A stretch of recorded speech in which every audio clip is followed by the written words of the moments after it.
Emma and her little sister Luna were enjoying an evening stroll through the whispering woods when suddenly they saw something magical.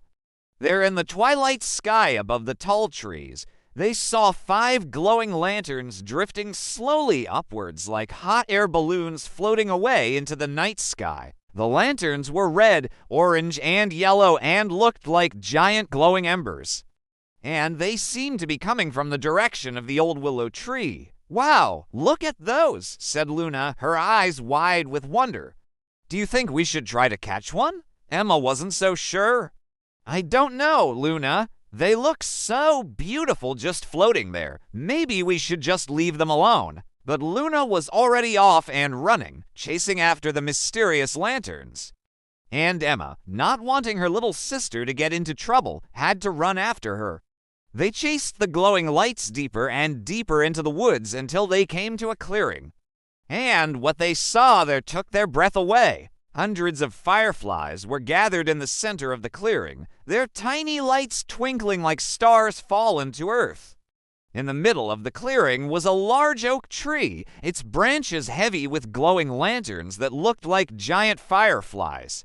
And beneath the tree, a group of fairies and other magical creatures were dancing and celebrating. The sight was so magical that Emma and Luna froze and watched in awe as the creatures danced around the tree, their laughter echoing through the forest.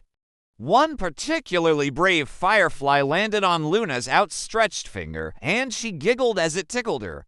"It's so beautiful," whispered Emma, her eyes shining with wonder. Suddenly, one of the fairies noticed Emma and Luna watching from the edge of the clearing. She waved her magic wand, and the music and laughter stopped.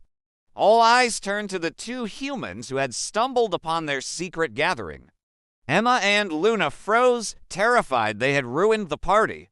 But then the fairies began to giggle, and the music started up again, louder than before. The fairies and magical creatures continued their celebration, inviting Emma and Luna to join in the fun.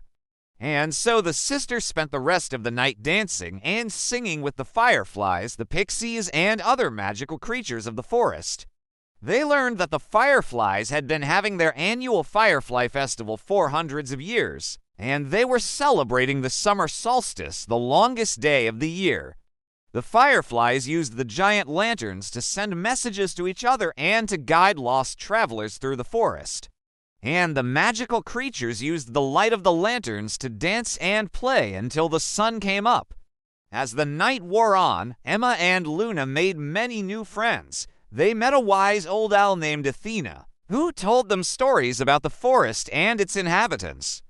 They met a family of hedgehogs who lived in the hollow of the ancient oak tree, and they even made friends with a grumpy old troll who lived under the bridge nearby.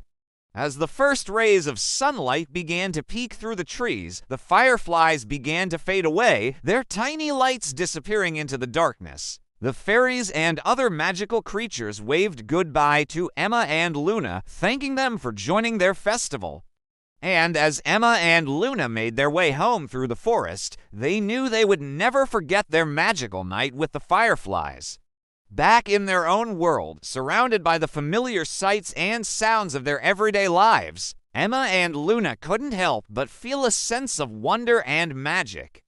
They had seen things that night that they would never forget, and they knew that their lives would never be the same. From that day on, whenever they felt sad or bored, they knew that all they had to do was close their eyes and remember the magical night they had spent with the fireflies, the fairies, and all the magical creatures of the forest.